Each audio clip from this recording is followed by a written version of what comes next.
wanted to say about my story, as Father Grzegorz said, he met Christ when he was 18. I was pretty the same, though I would say my faith was rather traditional than personal. So when I was 18, I went for a pilgrimage, and I really had a kind of life-changing experience when I really understood that God is love, that God wants to have a personal relationship with me. He's not a God who is a distant God. And I would say that was something that I was missing in my faith before, that personal encounter with God. And that's something I would say clicked. Everything clicked, what I was learning in theory, now I kind of felt in my heart. And I felt that now I am a daughter. I am a daughter of God. And when I realized that, I started to look, what is God's plan for my life? Where He's calling me to do. Fast forward, praying, joining different activities, student fellowship, going to thei meeting, Word Youth Day. There was also desire in me to serve the Lord. But when I was at the retreat, I was asking, a silent retreat, I was asking the Lord, where is my call? Where would you like to see me? In which way? Should I be a nun? Should I be a lay person working for you full time? Or should I be a married person? And whenever I was asking those questions, first of all, I felt always the Lord was giving me freedom. I am free to choose. But certainly my heart was moved towards marriage. I could see myself as a mother, as a wife, and and that was something that was in my heart. But you know, the times are hard. Where to find a good husband? who is believing, who is faithful to the Lord, who wants to do with me the God's work. I mean, it's not easy. That's why I had to wait so long. Maybe just a one little story. Everyone asks me always to give this testimony. So, I mean, as we are maybe sometimes looking in the wrong places. And I don't think so. Erasmus maybe is the wrong place. But anyway, my first Italian boyfriend, I met him and all was great, except he wasn't believing in faith. So my first kind of, let's say, relationship, it was a missionary relationship. I was sure my faith will make him stronger and he's going to convert. He's going to be as strong as me. I tried to drag him to one pilgrimage. He was thinking we was going on holidays. And different things, it lasted few months, but, well, it wasn't changing much. So at a certain point, I felt he was going to propose to me. I felt in my heart, yeah, this is the moment. But I still felt uneasy about it. And you see, I had a choice. I could follow my emotions, and I don't know, go with the flow. Yeah, it's great to have a boyfriend, fiancé, and move on with life. But there was this, there was a lack of peace in my heart. Whenever I prayed, I felt I wasn't sure the Lord was with me on that decision. So one day I went to retreat. I prayed whole night, and 3 hours maybe. A whole night. But anyway, it was during the night. And I asked the Lord, I was really in despair because my feelings were saying me one thing, then there was something not right. And I was asking Lord, please, I'm really desperate on this topic. Now, please give me a visible sign. Should I marry this guy or not? And you really have to be very clear to me. So, after 3 hours praying, it was at the retreat. I was looking here and there for signs, here and there, no signs. So came back home. At the time, I lived in Ireland, and we were renting a big house with a few other people. And one room where I was living, there was a chimney. And the girl, we shared the house, she told me, Anya, you know what? Something really crazy happened during this night. And I was thinking, what happened? He said, you see, the bird came through the chimney to your room. We were thinking someone just broke into the house, and he made a crazy mess in your room because he was locked in the room. And I wasn't there, so my doors were closed. So, and you know, when I entered the room was a little bit untidy. And there was the one picture we had with that boyfriend. And you know, when the bird is in a fear, stressed, he basically put a little discharge from him on that picture. I know it's funny, but it wasn't funny at that time. And basically, my face was like a selfie picture. So my face was there, and there was a blank spot. After the whole night, the picture, when he did whatever he did, went blank. When I just held that picture in my hand, I knew that God gave me visible sign. It was me on that picture, but it was not that time my boyfriend was not there. And be honest with you, I asked for the sign and I received it. And few things happened. Other things, I won't go into details because there's no time for it. But anyway, we finished that relationship, and thank God. But you see, I had a choice to listen. I mean, I would say, how come, you know, I'm praying for visible signs, so I can imagine how God is creative, sending me a bird through the chimney and other things. But anyway, it was so strong.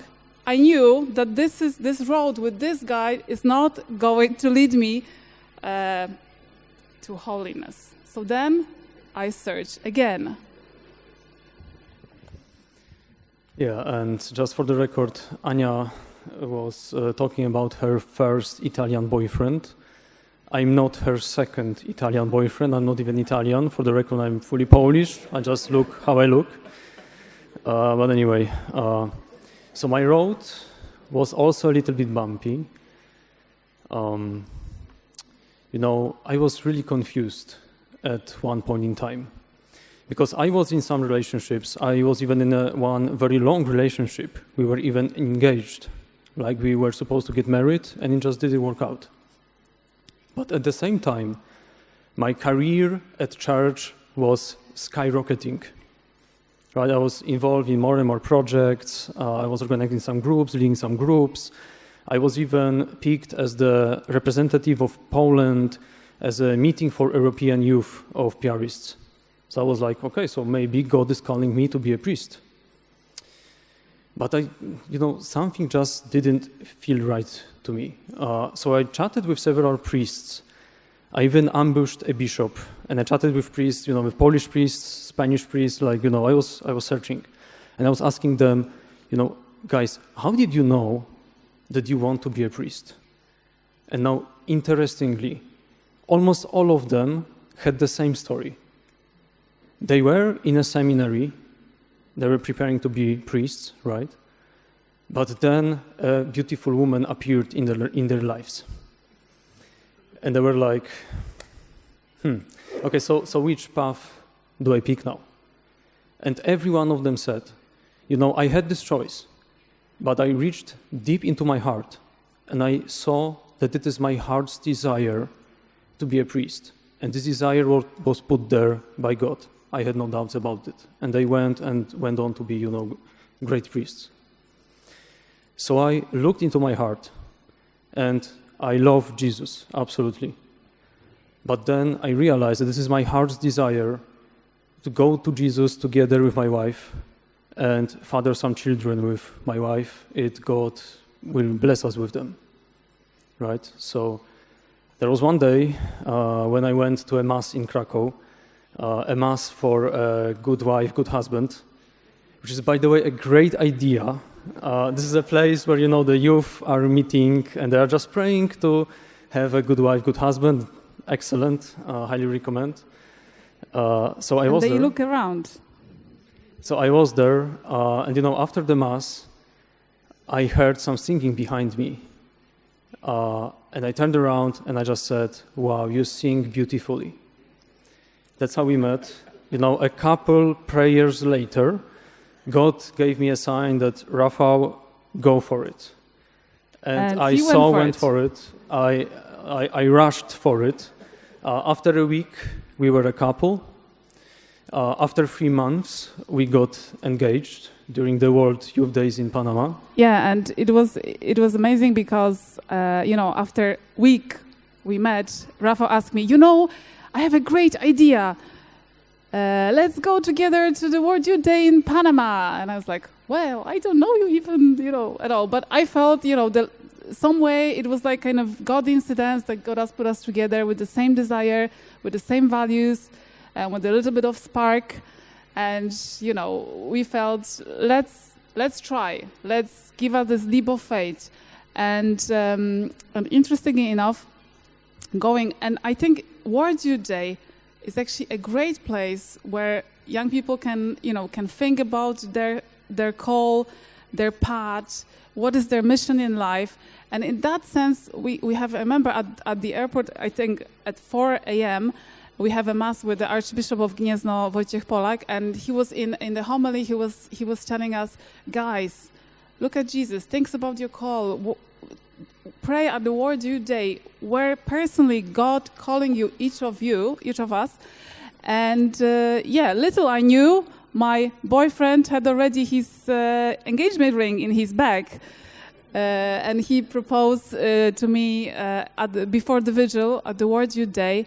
And the beautiful part about this was when Pope Francis spoke about Our Lady, who entrusted herself. She didn't have securities. Angel came and she could say yes or no, and she accepted. And I felt like I was in my own life, like Our Lady, saying yes to something unknown, what was unveiling to me. And few months later, we asked our dear Archbishop of Kraków to marry us, and he did a very beautiful ceremony. And it was because my fiance, my husband now went to him as well. We met him in Panama, and he was asking him for the courage to ask for engagement, for a blessing. So it was all linked up with the World Youth Day as we feel this whole vocation to marriage. And I think World Youth Day is a great place where we could meet other people who are just like us, have the same values or searching for the same truth. They want the people who, and I think we all like that. We want to have a beautiful life. We have a great desire. And what Christian marriage is offering us is a promise of happiness, is a promise of faithful love, is a promise of love,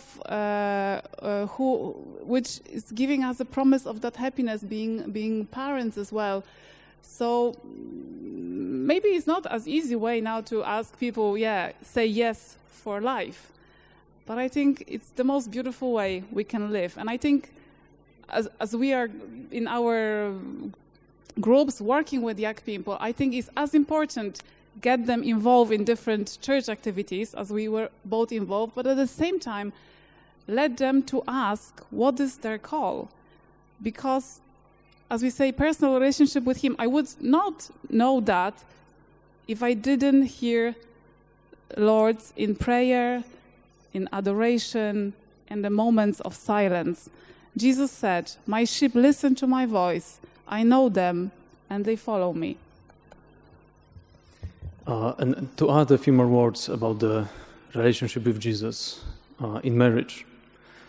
One of the scriptures we chose to be read on our wedding was the story when Jesus is describing the building of a house on a rock, right? We all well know that story. So the floods came, the winds blew, and still the house stood fast. It has not collapsed, right? And there there is a beautiful, simple, but very beautiful interpretation of that.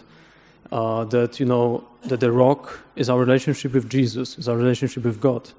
And the house, this is what we are building together as a family, as a married couple. And indeed, we have seen many such situations where God has acted. He even saved the birth of our daughter in a very, very visible way. And He acts in us and through us and enriches our marriage. And there is one very nice and also slightly mathematical visualization of that. You can imagine a triangle, right? And at the top of the triangle, there is God. And the other two edges, there's the husband and the wife. And the point is, as we work on our relationship with God, we are getting closer to God, but in the process, we are also getting closer to each other.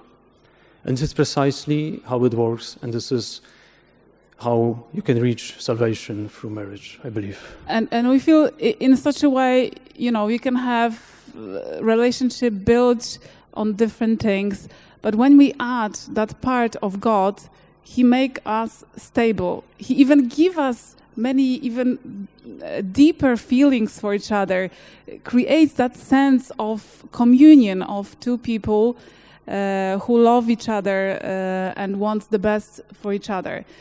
But on the daily basis, we have a small daughter, so we try to pray together in the morning and the evening, and especially that evening prayer when we try to apologize each other, apologize Lord with thanksgiving and the prayer of intercession, or even sometimes a short praying during the day. But we invite God to our life, and we are as well a little bit involved in pre-marriage courses in our archdiocese. So we try to, even we only 3 years married, we try to share this good news of how marriage is this idea of God for people in the sacrament of marriage is a great idea, and how it works in our life. So to sum up, as we were speaking a desire of our hearts, to sum up our story, I like this Psalm of 37. Delight yourself in the Lord, trust in Him, and He will give you desires of your heart. Commit your way to the Lord, trust in Him, and He will act. And in that sense, we feel inviting God to our life make such a huge difference, and God sometimes create a beautiful story out of two broken people, and it's a beautiful story. So we just want to share our life experience. Thank you very much. Dziękujemy. Thank you.